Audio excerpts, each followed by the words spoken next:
Service around me আপনার পরিধি এবং আপনার কমিউনিটির মধ্যে আপনার ব্যবসা শ্রীবৃদ্ধি করতে এবং যোগাযোগ স্থাপন করতে সাহায্য করে।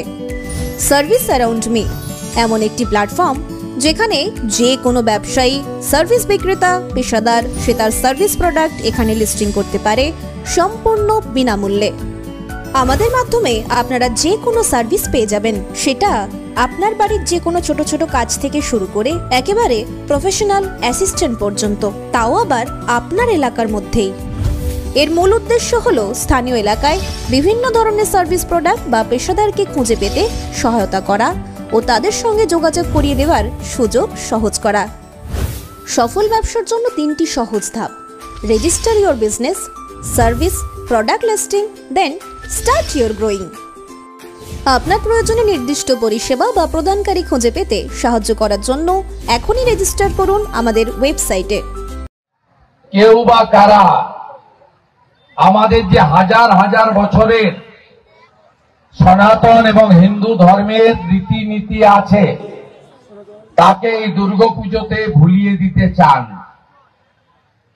কেউ পিতৃপক্ষে উদ্বোধন করছেন, কেউ হিজাব মাথায় দিয়ে উদ্বোধন করছেন, কেউ আবার দুর্গাপূজাকে বলছেন এটা কালচারাল প্রোগ্রাম।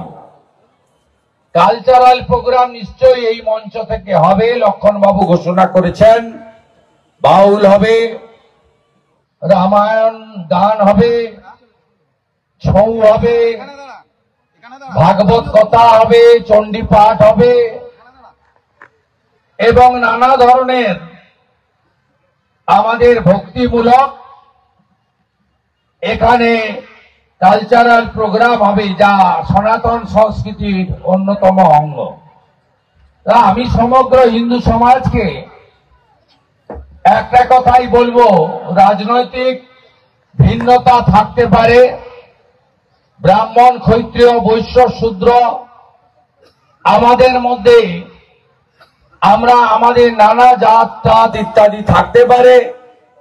রামকৃষ্ণ মিশন, আমাদের ইস্কন, বাবা লোকনাথ ব্রহ্মচারী, ঠাকুর অনুকূল চন্দ্র, ভারত সেবাশ্রম, গৌড়িয়া মঠ, নানা মত থাকতে পারে, কিন্তু আমরা সমস্ত সনাতন এবং হিন্দুরা যদি ঐক্যবদ্ধ না থাকি তাহলে আমাদের অবস্থা ক্রমেই বাংলাদেশের মতো হবে।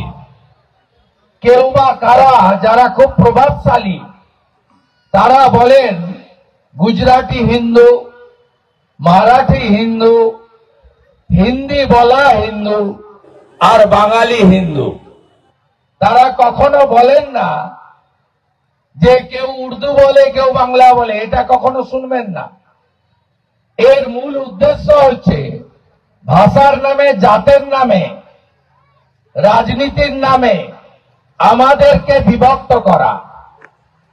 আমরা ছোটবেলা থেকে পড়ে এসেছি যে একসঙ্গে অনেকগুলো লাঠি বা অনেকগুলো জিনিস যদি এক জায়গায় থাকে তাকে ভাঙা সহজ নয়, যদি একজন থাকে তাকে সহজেই ভেঙে ফেলা যায়। তাই মুখ্যমন্ত্রী নন, তিনি গোরখপুর মহন্ত পীঠের মহন্ত মহারাজ যোগী আদিত্যনাথজি হিন্দুদের বলেছেন বাঁটনা মত। আর যিনি 492 বছর পরে রাম মন্দির উপহার দিয়েছেন, যার হাতের ছোঁয়ায় কাশীধাম, উজ্জয়িনী মহাকাল, কেদারধাম, বদ্রীধাম সেজে উঠেছে, সেই নরেন্দ্র দামোদর দাস মোদীজি, হিন্দু হৃদয় সম্রাট, তিনি বলেছেন এক রহেগে তো সেফ রহেগে। স্বাভাবিকভাবে আমি সকলে ঐক্যবদ্ধতার প্রার্থনা করব, আর কারোর কথা শুনবেন না। পঞ্জিকাতে যা লেখা আছে তাই হবে। দেবীর বোধন, তলাবর স্নান, আমাদের অষ্টমীর পুষ্পাঞ্জলি, নবমীর আরতি, বিজয়া দশমী নিরঞ্জন, ঘট বিসর্জন, সিঁদুর খেলা, এগুলো কোনো লোকের কথায় হবে না। তার হাতে যতই পুলিশ থাকুক, যতই টাকা থাকুক, যতই প্রশাসনিক ক্ষমতা থাকুক, যতই গুন্ডা থাকুক, তিনি যত বড় বাহুবলী হন না কেন, পঞ্জিকা শাস্ত্র মতেই হিন্দুরা দুর্গা পূজা পালন করবে এবং হিন্দুদের পূজা হবে সাত্বিকতা মেনে, হাজার হাজার বছরের আমাদের রীতিনীতি মেনে। এটাই আমি আপনাদের কাছে আবেদন করব। আমি আশ্চর্য হয়ে গেলাম, বাংলাদেশের লোক ঢুকেছে এখানে।